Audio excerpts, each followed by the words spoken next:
یہ کانوں میں ڈال کر قرآن پاک کی آواز میرے کان میں نہ آئے، حضور کی آواز میرے کان میں نہ آئے۔ اب یہ صبح ہو گئی، یہ حضرت کعبہ میں پہنچے،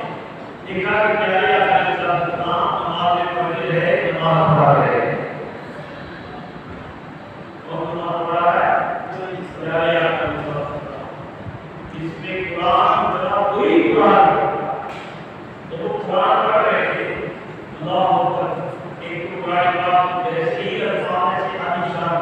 اور پھر حضور علیہ السلام کی زبان سے پیدا ہوئے، وہ جب یہ آواز سنتا تھا تو فیض آنسو کی شاید تو اس کے کان میں تھوڑی سی کچھ نکلی تو تھوڑی سی آواز کان میں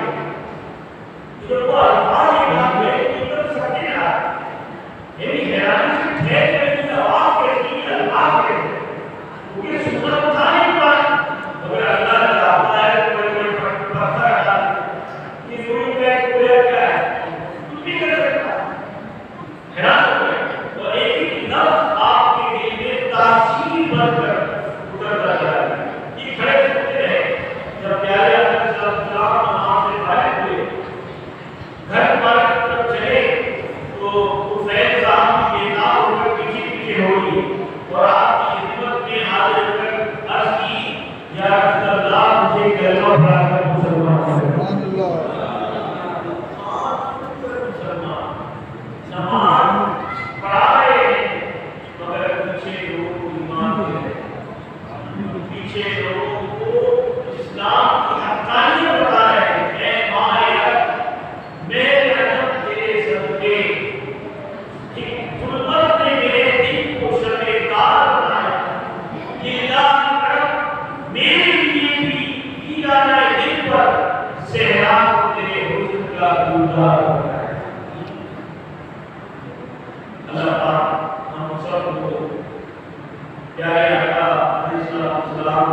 کی سچی محبت عطا فرمائے اور ہمیں اسی طرح حضور کا جشن ولادت، جشن ولادت ہے کیا؟ جشن ولادت یہی ہے کہ حضور کے اوصاف بیان کیے ہیں۔ اچھا اللہ تو حضور کے اوصاف بیان کیے ہیں اور آپ کے روشن گوشوں پر اس سے برکات حاصل کی ہے، اور پھر اگر اللہ توفیق دے پانی پلا دے، موسیقی پلا دے، لنگر پلا دے، لنگر نہیں فاتحہ کرتے، لنگر کرنا کوئی ضروری نہیں، اصل ضروری حضور علیہ السلام کی شان کو بیان کرنا ہے، اور ان کی شان پر کوئی کمپرومائز ہو ہی نہیں کرتا کہ آپ آخری نبی ہیں اور اس کے بعد کوئی نبی نہیں آئے گا، آپ خاتم المرسلین ہیں۔ اب پیارے آقا علیہ السلام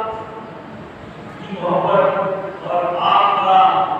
یہ انداز اور پھر ہم ان کا جشن ولادت کیوں نہ منائیں؟ ذرا سے بچے کی